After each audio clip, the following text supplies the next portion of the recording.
Don't forget to follow 7Lamb on Instagram and Twitter at 7Lamb Podcasts.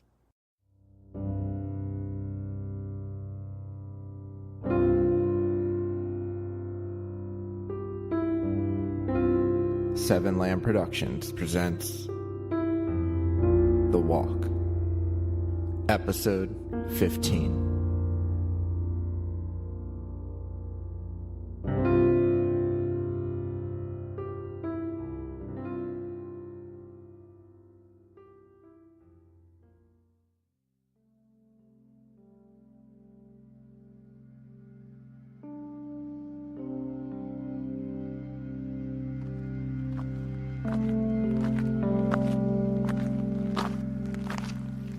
Chase had a good point. Every time we lost someone to this trek, we were able to walk more. We were making good time. So Chase may be upset that it wasn't a group thing anymore, but he had to be glad that we were doing almost 30 miles a day now.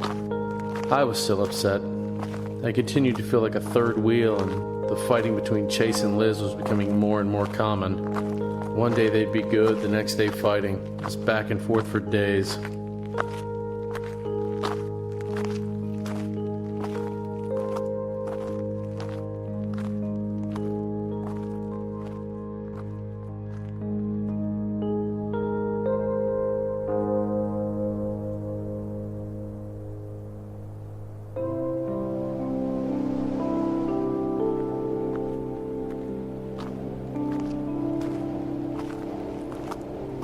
One night we'd found an RV park by Chimney Rock.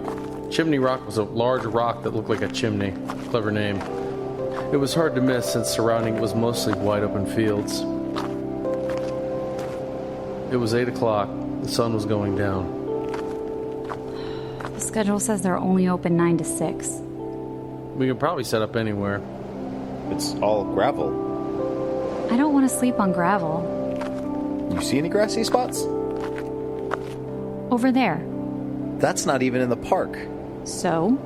I don't know if we can camp there. We've camped on private property before. I'm not sleeping on gravel. Okay, fine. Damn. Please don't fight. Please don't fight. I don't want the awkwardness.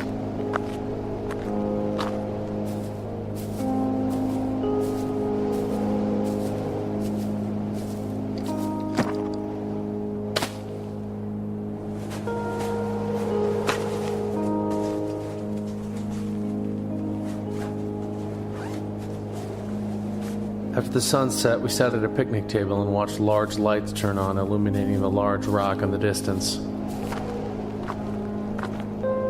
Must be timed. Liz took some pictures and we ate dinner. Since no one else was here, it felt eerie. A desolate RV park in the middle of a wide open field. Dark clouds had moved in. So it looks like it's gonna rain. The wind was picking up. Do we need to worry about tornadoes? It's not the time of the year, is it? What do I know about Nebraskan weather? I have no idea. I'm going to the bathroom before it starts storming. I'm gonna look it up. What? Nebraska weather. See if we need to worry. What do we do if there's a tornado? When Chase pulled out his phone, he quickly slid a text notification out of the way. I caught the name.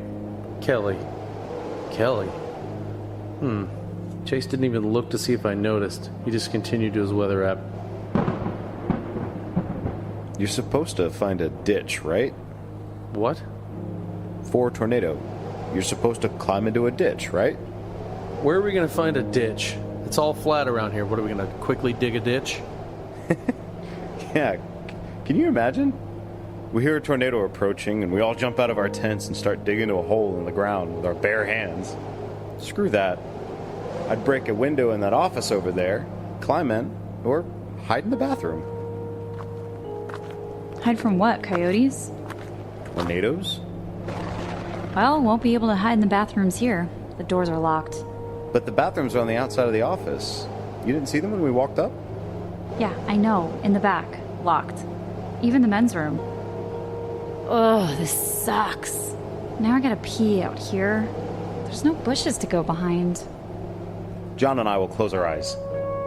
Just stare at Chimney Rock. Chase and I shimmied so we were both facing the illuminated rock, but Chase continued to look at the weather app.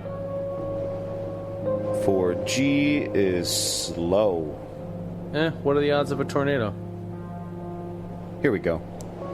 Tornado Alley does go through Nebraska, and it says that Nebraska is a place for summer tornadoes. Oh shit. So did we decide digging a ditch or breaking into the office was the ideal tornado escape measure? I'm not digging any ditch.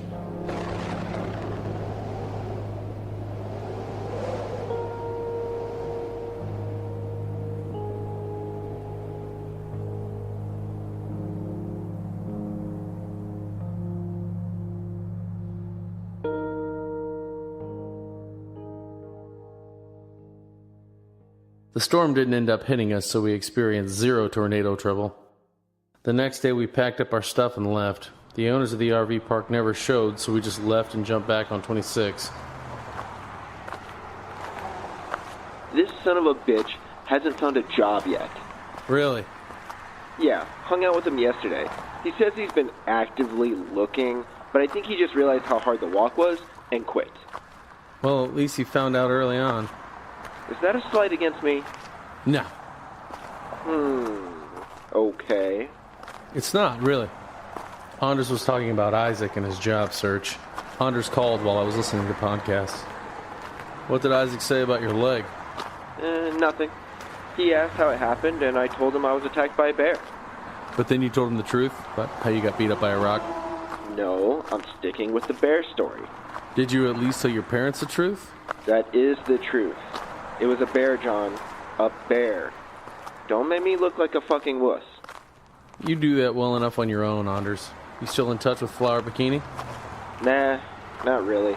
So what do you plan on doing now? Gonna wait for my leg to heal. I figured I was planning on taking 6 months to do the walk anyway. No rush right now to do anything. I was thinking about eventually doing a cruise. Where? Bahamas. By yourself? I don't know. Maybe I can find someone to go with me. Thought you didn't have any friends. I don't. That's why I said maybe. You can invite Isaac. He doesn't have money. He still owes me $475 for that venti I bought him in Washington. Really? How does it feel being the third wheel? I saw you guys just made it to Nebraska. Congrats. Thanks. Third wheel sucks. They fight all the time. Plus, there's the awkwardness of the shared secret you and Liz hold about sharing bodily fluids. Thanks, man. No prob, bestie. I'm still your bestie, right? No. Told my secret to Liz and left me alone, so I have to carry the tent every day. I'm thinking about buying a smaller one. I don't need a 3-person tent anymore. You could always share the tent with them. No, that is not an option. They say anything about me? Chase and Liz? Yeah. No. You can tell me. I'm being honest. Liz hasn't called me an idiot? Nah, you're not around anymore to bother her.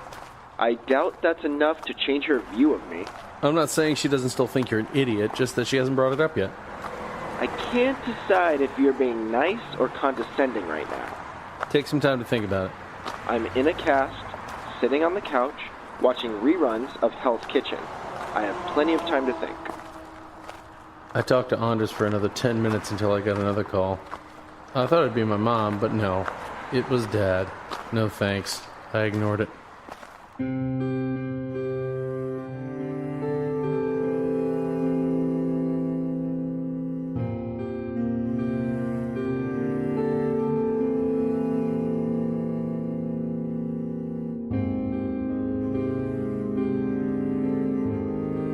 Days passed, and all we saw were acres and acres of cornfields. As far as the eye could see, because motels and campsites were hard to come by, we were forced to sleep in the cornfields. We always made sure to wake up early and get out so not to be mutilated by a large corn harvesting tractor.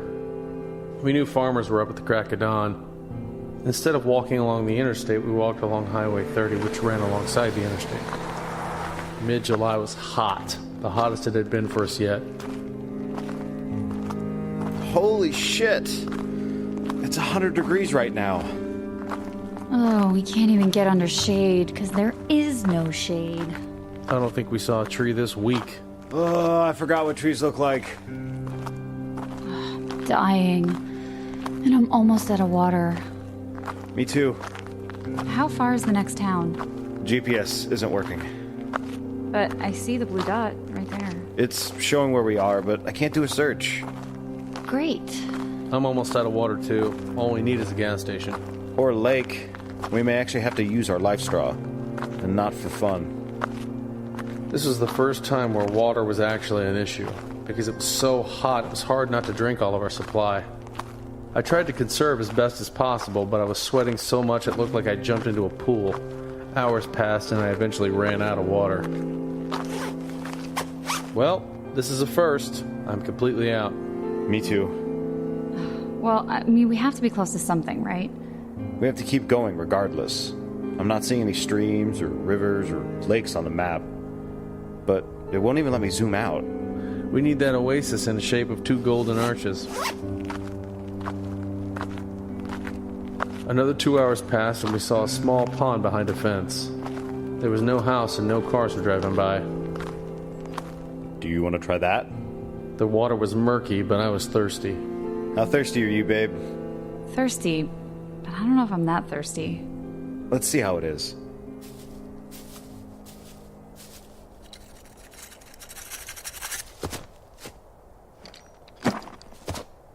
We jumped the fence and went over to the small pond.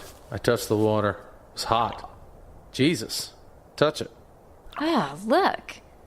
Thousands of tiny insects were swimming around in it. I don't know about this.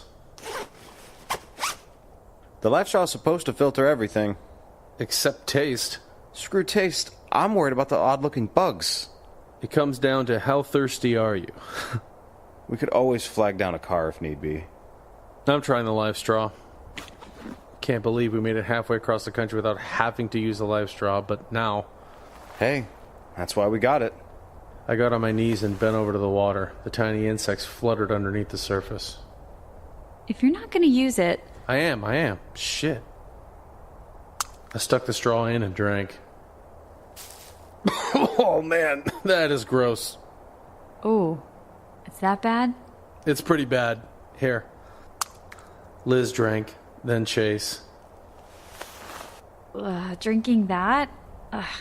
I'd rather die of dehydration. I don't know. It's not that bad. We all drank a bit more than gave up. Nope. I'm done. Let's hurry and find the next town. Yeah, I agree.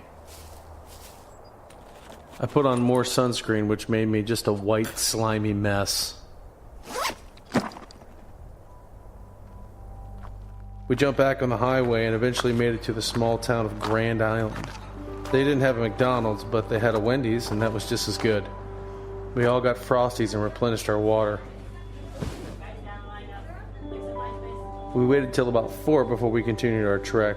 It was still hot as hell outside, but the Wendy's break helped. The heat didn't let up. The next week was brutal.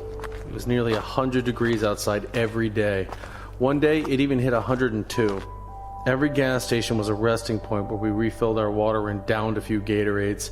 Several people stopped along the road and offered us money and water, which also helped.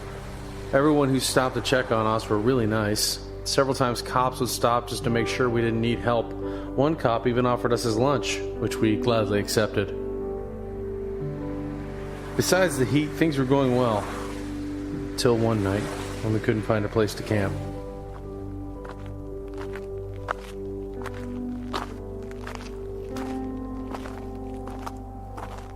This sucks. It's gonna be dark soon. The left side of the road was all barbed wire fence, and the right side were all tall shrubs. Behind the shrubs were train tracks. I don't want to walk when it's dark. What about the train tracks? We've slept by tracks before. And I haven't seen a train go by. I guess. We pushed through the large shrubs and walked onto gravel. Well, looks like we're gonna have to sleep on gravel tonight. We set up our tents and got ready for the night.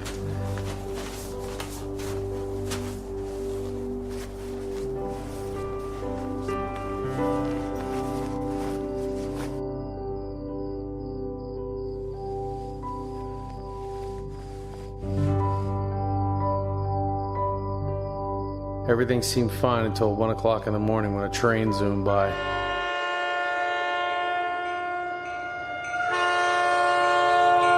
Jesus Christ!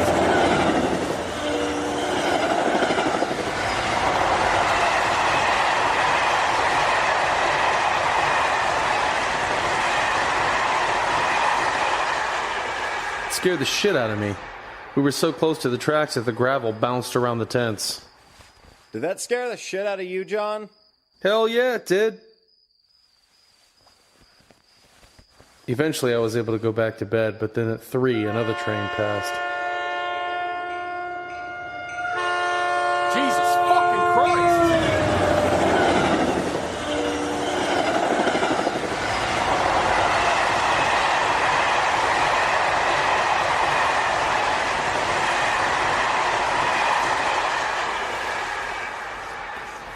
Once again, I was jolted awake. Oh my god, this sucks! Do you guys want to move? It was 3 in the morning. It would be hard to find a decent camping spot now.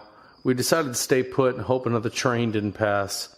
When I fell asleep, I expected to eventually be startled awake again, and I was. But not by a train. This time it was approaching footsteps. What the hell? The footsteps got louder. Someone was walking towards us. I sat up, grabbed my knife, and quickly put on my shoes. Who could be here at 4 in the morning? Then I saw flashlight beams gliding over the tent. Hey, who's in here? Someone kicked my tent. It's the police. Come out. Shit. 1 second.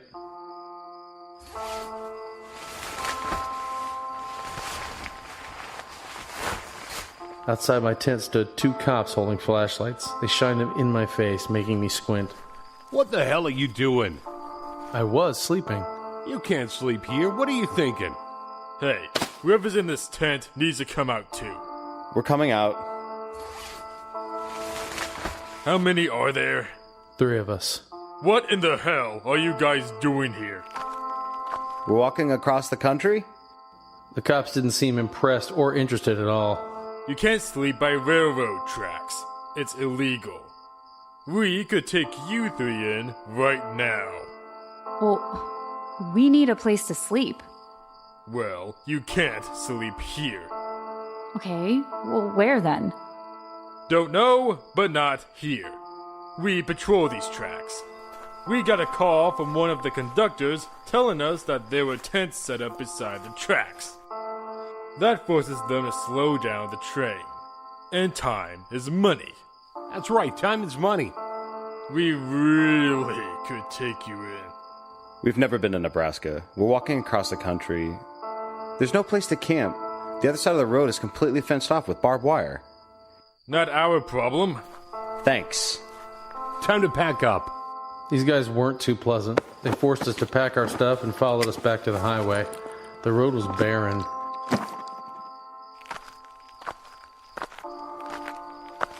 It was pitch black with a cloud cover. Make sure you don't sleep around here. Oh, okay. Well, you still didn't tell us where was okay. Anywhere but near the tracks. Got it? If we get called again, we have to take you in. They hopped into their car and took off.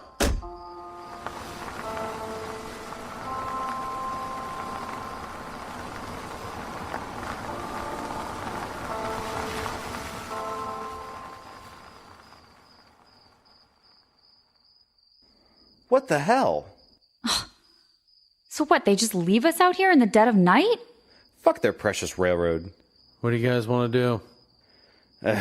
The sun is going to be up soon. We could just start walking now. Really? What else is there? Fine. I'm awake now. If we find a suitable spot, we can set up camp. Sure.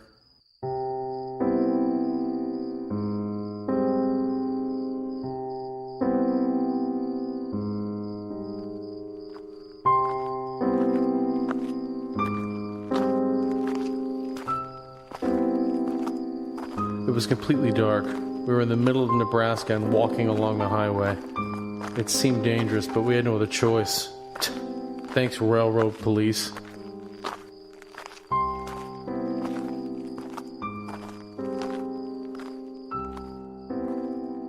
The next day was dreadful. We were all grumpy from lack of sleep. And when the sun was in the middle of the sky hitting us with the heat, we couldn't bear it. We eventually found a small patch of trees standing in the middle of a field. We rested underneath. Liz and Chase were arguing about God knows what, so I went to the other side of the foliage and rested against the trunk of a large elm. I closed my eyes. I was able to hear Chase and Liz arguing pretty loudly. I hadn't heard a fight this intense in a while. I didn't even bother trying to hear what was being said. I'm sure it was due to lack of sleep and unbearable heat. I tried to drown it out and focus on the soft gusts of wind that rocked the corn stalks. I'm gonna have a smoke whether you like it or not. Holy shit! I can't believe... Fuck! Son of a bitch! Are you fucking kidding me? Chase! Eventually the yelling died down and I was able to relax. But then I heard footsteps coming my way. I kept my eyes closed, but I knew someone was standing near me. I opened my eyes and raised my head to see Chase in front of me, his eyes cold and his fists clenched. He stood before me for a good 30 seconds, not saying anything. What's up, man? You fucked Liz? My stomach sank. Oh, shit.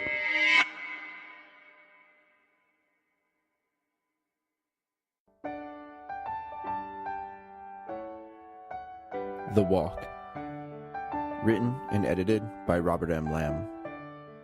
Starring Jack Austin as John, Nick Engelhard as Chase, Ariel Zadok as Liz, Robert M. Lamb as Anders, Jose Caraballo as Isaac, co-starring Mike Moman and Zane Sexton. Music provided by Kevin MacLeod of Incompetech.com and Dylan Mixer at dmixmusic.com. If you enjoy this podcast, don't forget to rate and review on iTunes.